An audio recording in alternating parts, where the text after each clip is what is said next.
Bien sûr, toi crypto, les infos crypto pour ceux qui n'ont pas le temps. L'explosion est proche, les gars, pour le Bitcoin et les cryptos. Si vous êtes dans le marché, il va falloir vous tenir prêt puisque la résolution est imminente. On va bien entendu parler de ça ce matin et plein d'autres petites infos toujours croustillantes. D'abord, le BTC hyper 1%, 41 800 dollars, donc on a perdu les 42 000. Ethereum qui retrace un peu plus, qui perd 1,5%, on est aux 2200. BNB qui perd quasiment 3%. Pareil pour Missile Sol. ADA est dans le même cas. On a Crypto Kleber qui se maintient, mais rien de folichon, Link qui perd 3%. C'est Shiba qui est en forme ce matin, qui prend 8,6%. Pareil, ICP 14,6%. Il se rapproche, il a frôlé les 12 dollars.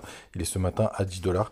Belle perf aussi du côté d'Atom qui a 2%. Phil qui prend 8%, qui réagit très très bien aussi, notamment la performance d'ICP, mais quand même le reste du marché est plutôt en négatif comme Injective, Protocol et CAS qui perdent 7 et 9%. Les gars, tout de suite du côté du daily, vous voyez tout de suite la contraction qui est en train de se former, je vous en ai parlé hier.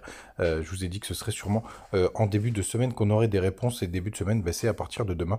Vous voyez, on arrive au bout de ce triangle de contraction. Alors je vous le disais sur Twitter, c'est une figure qui est plutôt une figure très piégeante parce qu'elle est pas mal tradée par les débutants, hein. C'est pas grave, ça arrive de toute façon, et très souvent vous avez ce qu'on appelle un fake out, c'est-à-dire que le cours va passer d'un côté pour réintégrer très rapidement et finalement avoir une résolution de l'autre. C'est ce qui arrive assez fréquemment. On va voir si ça va être le cas encore aujourd'hui, mais en tout cas, sur le principe, là, on est vraiment sur, normalement, on a un peu plus de chances que ça casse à la hausse, tout simplement, puisque on suit normalement la tendance qui augmente les probabilités, mais là, on a quand même pas mal pumpé. On fait un joli M-top, hein, on le voit bien juste ici, avec un potentiel dead cat bounce, donc un rebond du chaman. Ça veut dire que le cours rebondit mais n'arrive pas à faire un nouveau plus haut.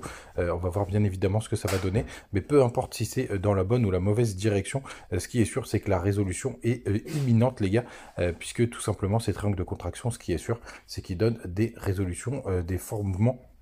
Là, on voit notamment du côté du RSI qu'on est potentiellement en train de résoudre à la baisse. Est-ce qu'il a un petit peu d'avance sur le cours?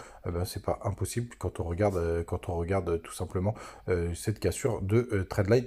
Mais néanmoins, les gars, rien ne le confirme pour le moment. Donc, vraiment, restez vigilants. Vigilant, ça peut péter à tout moment. Et vu qu'on a pas mal pumpé, bien entendu, ce serait assez normal que le cours qu'on commence à respirer, hein. Regardez du côté du weekly, ce sera la première bougie rouge en 9 semaines. Il fallait que ça arrive, les premiers supports. Donc vous avez d'abord les 0,236 aux 37 760 dollars, qui peut constituer une bonne zone de rebond. Toute cette zone ici qui est entre la Tenkan et la Kinjun, pareil, qui peut faire office de support. Et vous avez bien sûr les 0,382 qui est ma target principale, enfin en tout cas maximale en cas de retracement, qui se situe aux 33 500 dollars. Vous avez bien entendu, c'est ma target maximale. Je pense que le BTC n'ira peut-être même plus jamais en dessous des 33 500 dollars, puisque comme je vous disais, en bull run, on dépasse jamais et on perd rarement, on perd pas d'ailleurs en clôture, bien entendu en clôture, les 0,382 et depuis le mouvement du bottom là, donc il se situe vers les 15 500 dollars. Grosso modo, ça nous ramène à un 38,2 à 33 500 dollars, qui est ma target maximale de correction. Vous savez tout du côté des plus petites time frames, notamment sur le 4 heures. Vous voyez que c'est pas très très beau ce qu'on est en train de faire. On a fait un W et on a enchaîné sur un M-top. Donc bien évidemment, on va voir ce que ça va donner. Regardez, le MACD, il est complètement plat en 4 heures. Le RSI, il est à 50. Donc il est pile vraiment dans la zone neutre, hein. On est pile au milieu, puisque c'est un indicateur qui va entre 0 et 100.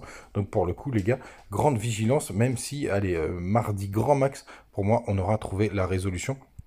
Du côté des contrats futurs, vous le savez, donc on pourrait créer un nouveau gap puisqu'on a clôturé au 42 440. Donc là, ça ferait un beau gap qui serait haussier pour le coup.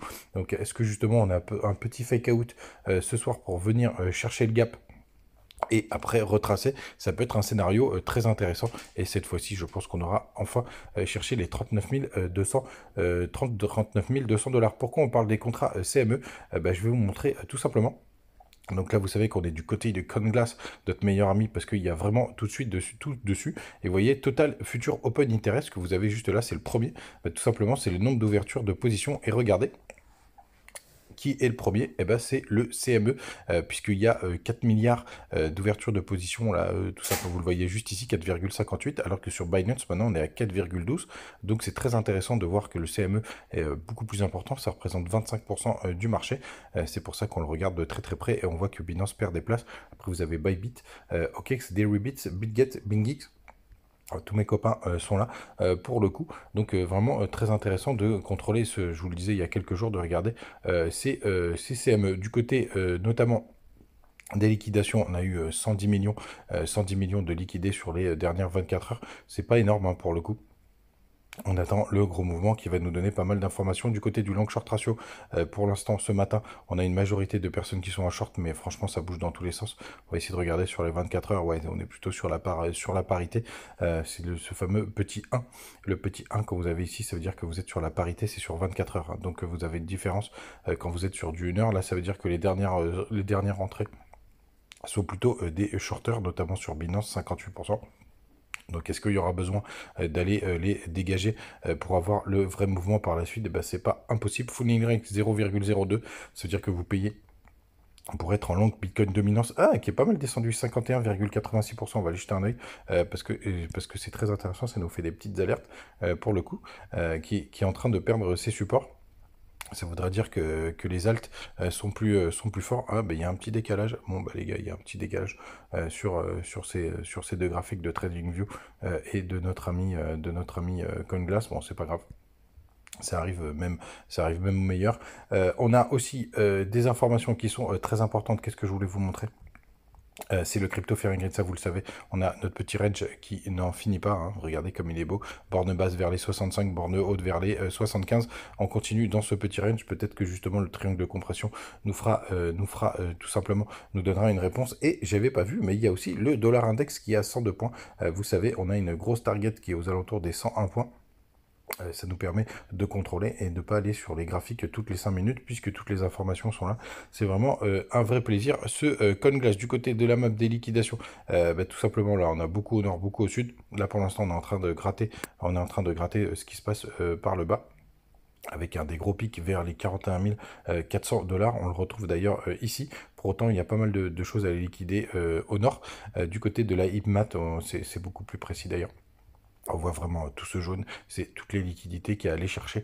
Donc, est-ce qu'on va avoir des fake out, etc. Mais les gars, pour le coup, ça commence à être très, très mouvementé. Je vous invite à la plus grande prudence et faites attention. N'hésitez pas à nous rejoindre du côté du Telegram. Encore hier, on a partagé beaucoup de pépites. Je vais bientôt vous sortir cette fameuse vidéo qui sont vos pépites, ce que vous m'avez remonté. Ça va être vraiment très sympathique.